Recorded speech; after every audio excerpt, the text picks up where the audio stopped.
sister was, at the time, she was dating and messing around with Arthur Day, and they Is had that whole, right? yeah, so she was connected. Them Day boys? Yeah, she was connected Is with that that, and so it was like I just fitted in like family. Yeah, man. Once you was, part of that, Right. So I ain't there. I walk through the projects with my cleats and stuff. 8 o'clock at night, straight through the projects up 97 to my crib. Nobody there. What's up, Bill? What's up, Bill? Yeah. Well, you carried yourself real good, Bill. I must say, if nobody ain't ever told you, boy, you carry yourself like a champion. Yeah, I mean, real good, man. By being the only boy in the family, and I'm the youngest of 4 sisters, my pops taught me how to carry myself. Yeah. Dealing with these females. Right. What you don't do is fight them, for sure. Mm-hmm. It's better to walk away and let them fight with their own mind. Right. Instead of you going upside there, because you're a man, you got more power than they do. Right. You're probably going to be 6'4", 6'5". That's what he used to tell me when I was a little kid. Is that right? He'd say, so stay neutral, and you remember, you can't out-argue a female. Right. He told me that. And it stuck with me as I came up. When they start that, I'd be like, oh, I'm cool. I'll get in the car and go play basketball or something. Right. I'll be back. So Drew League became a success. Yeah. Out of the neighborhood. For sure. You get LeBron to come down there, it had to be some kind of, he ain't going anywhere. Yeah. And it was Kobe that really set it on the tone. Kevin Durant started the fire, and then LeBron boosted it. And then Kobe just set the whole thing off. Because Kobe had never played in no East Side leagues. Right. He played once over at the Rutgers.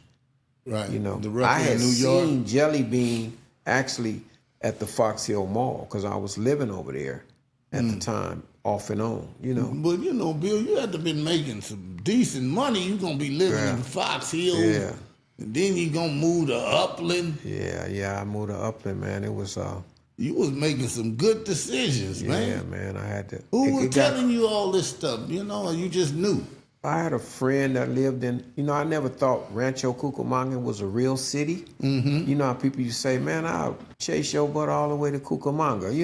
There was like a cartoon. Yeah. But a friend of mine lived in Upland in East Ontario off of Euclid in the 10 freeway. Mm-hmm. A girl named Jamie. Right. And I used to go up there and visit her, and her mom and them was all cool with me. And one day she said, let me take you around Ontario and show you what's going on. Now, it wasn't hardly nothing then. Right. When I moved there in September 84. And I was like, wow, I just seen a whole new picture. It just popped in my mind. Right. I was like, shit. And I'm paying $900 for a townhouse in Fox Hills back then in 84. Can you imagine what it is now? Probably 3 racks, huh? Man, if not more. Yeah.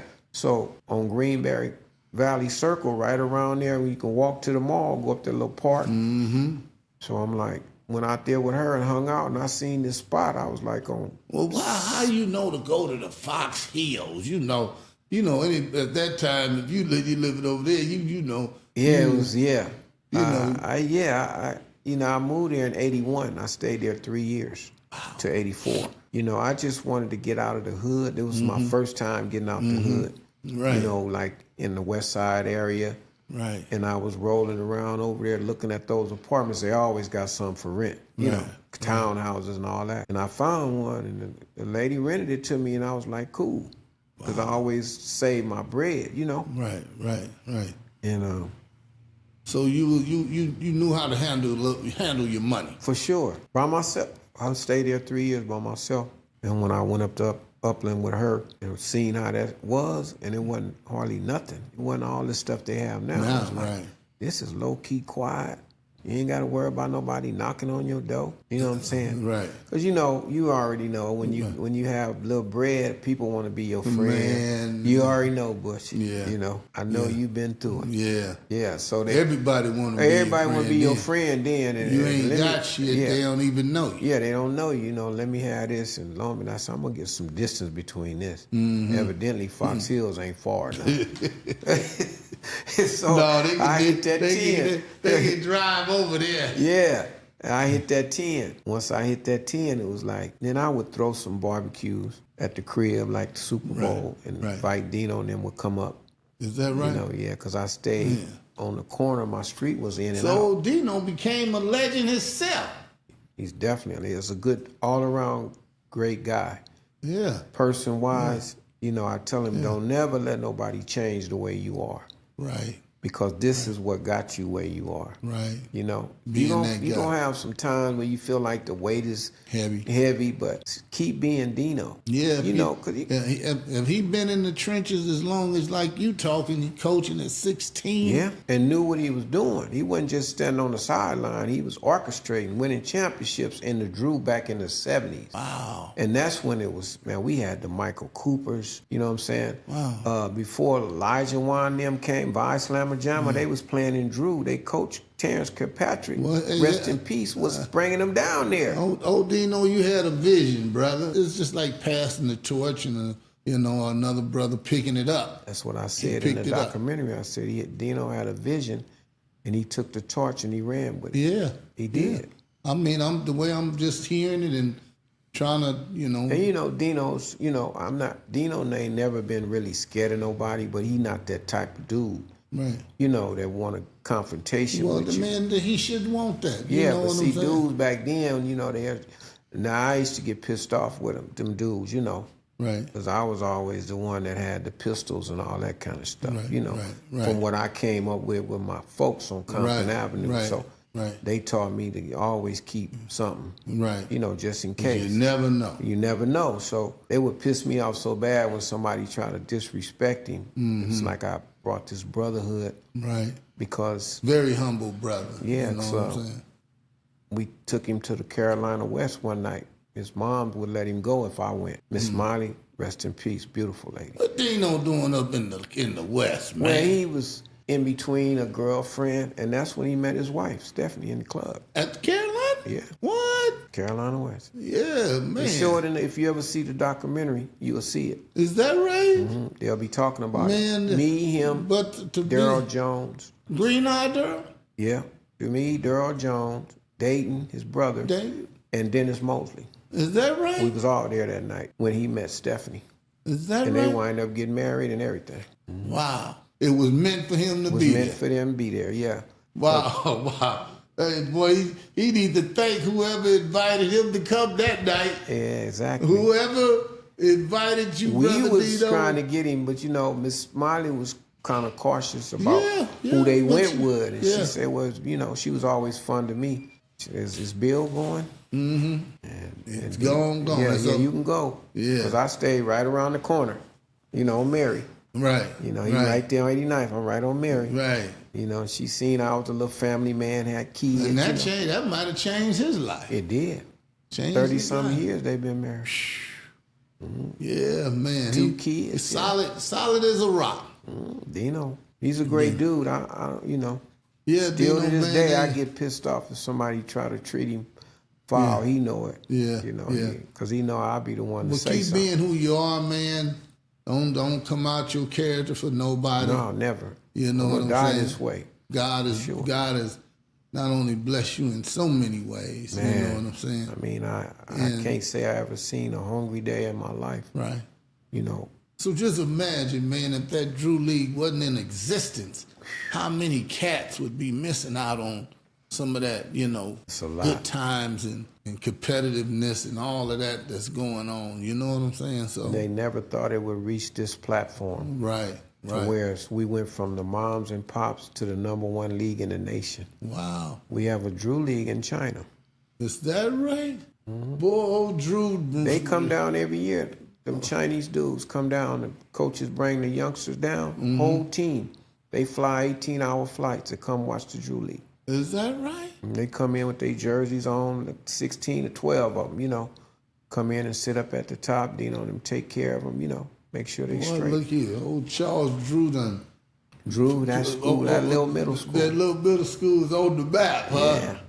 Wow, man. But you have your status, because that football thing. Yeah. Yeah, man, it helped my life. I was so glad when you went to Jordan. I was happy. Oh, man, and Coach Washington, accepted me. Smitty was doing a little tripping. Yeah, he sure was. I remember that when you was at Fremont. Yeah, So I couldn't be playing with him, you know what I'm saying? He trying to pull us, you know, strong arm, do what I want you to do. Yeah. Get in the weight room. Do, you know, I'm out here running around, you know, try to have some fun. Oh, yeah. You know what I'm saying? But, see, Smitty wasn't from the hood. He didn't understand that. You know? So I ain't going to let you play. Oh, he told me, but you ain't going to let me play. Mm-hmm. Okay, I ain't tell him. I went on over there to Coach Washington, told him, hey, man, what I need to do, be a dog. Check on in. It was all over there from there. You know what I'm saying? I went to a few of them games. Don't be a dog. I said, well, look here. Once you give me that uniform, I'm going to show you what's going to go down.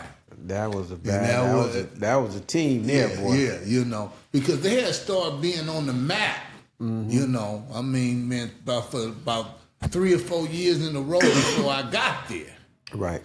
It was, man, they started, Coach Washington had started building a little legacy over there. Yeah, he did. You know?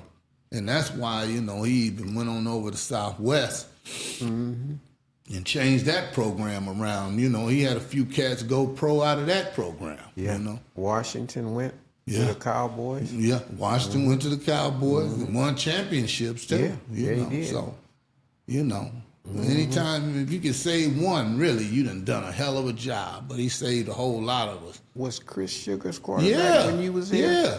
Yeah, that boy can do it. Boy, he was sweet as he was sweet, boy. He was. He smooth. had that footwork in the back. Yeah. They was trying to put Eric Bullock up with him. I was like, I don't think so. Chris Sugars was sweet. Eric was a bad boy. You know, because Eric Bullock was over at Southgate. Yeah, I used to talk to his sister years Eric ago. Bullock? His older sister. No, Chris Sugars. Yeah. Okay, yeah. When she came out with us in 73, 74. Is that right? Yeah, so dude was bad. Yeah. Yeah, he had that footwork in the backfield. Wow. And they had you running that ball. Man, come on, man. Oh man, it was sweet. It was, you know, when life like that happened, it ain't nothing you want to change it for the world. Right. You know what I'm saying? People was telling me, they said, man, Washington got a whip over there. You know, what she done went over there. I was like, what? Man, I had to come see. Man, old coach he was a hell of a guy, man. Played Southgate at night or something at Southgate. Yeah.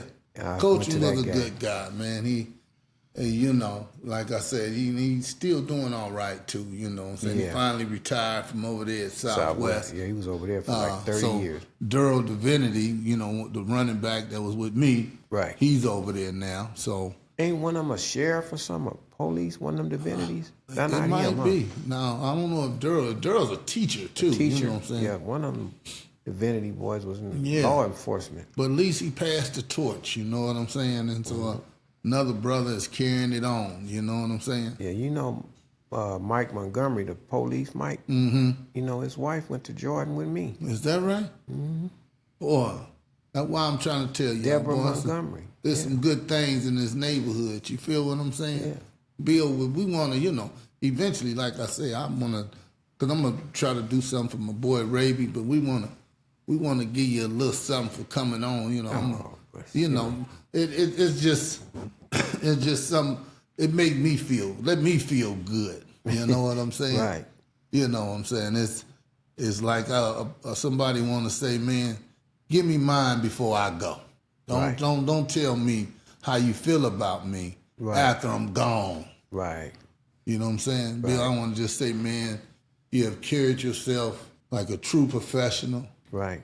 You know. Appreciate that.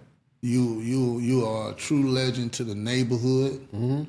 You know what I'm saying? And I'm sure that come up from, you know, mom and dad raising you too. Right. You know what I'm saying?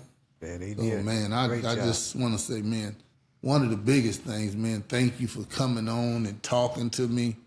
You know what I'm saying? Even about the Drew League and stuff like that. Because sometimes you be wanting to know. Right. And so you don't want to go to the smaller cat. Right. You want to go to somebody that really know and be honest about it. Also can even tell you the life of what Dino done put in it. Yeah, he put his heart, soul, and sweat in this league. Yeah. So, you know, wasn't always gravy kind of like now. Right. You know, a lot of times he felt like throwing the towel in. Right. Which I spoke of in the documentary. Is that right? And I told I called Steph, his wife, and she said, I told Steph, I said, I think Dean want to throw the towel in. She said, no, he ain't going to do that. Right. You know what I'm saying? Because it got a little stressful to him, because all the weight was on him. Yeah, man, if you're dealing with a lot of cats, man. Yeah, everybody got because you go to school with these dudes, so everybody got their hands out. Man, give me some shoes, man. I need a sweatshirt. I need to, And you can't do it for everybody. Somebody gonna miss. Somebody gonna get missed. It's almost like when somebody trying to tell everybody thank you, say if he one of them artists, and then he get up there and they give him the accolades, he trying to mention everybody's name. Yeah. Somebody gonna get missed. Right. You know what I'm I ain't saying? never had to ask him because he always, some kind of way I'll cross his mind if he got a lot of gear and stuff, and he'll like, still daddy up.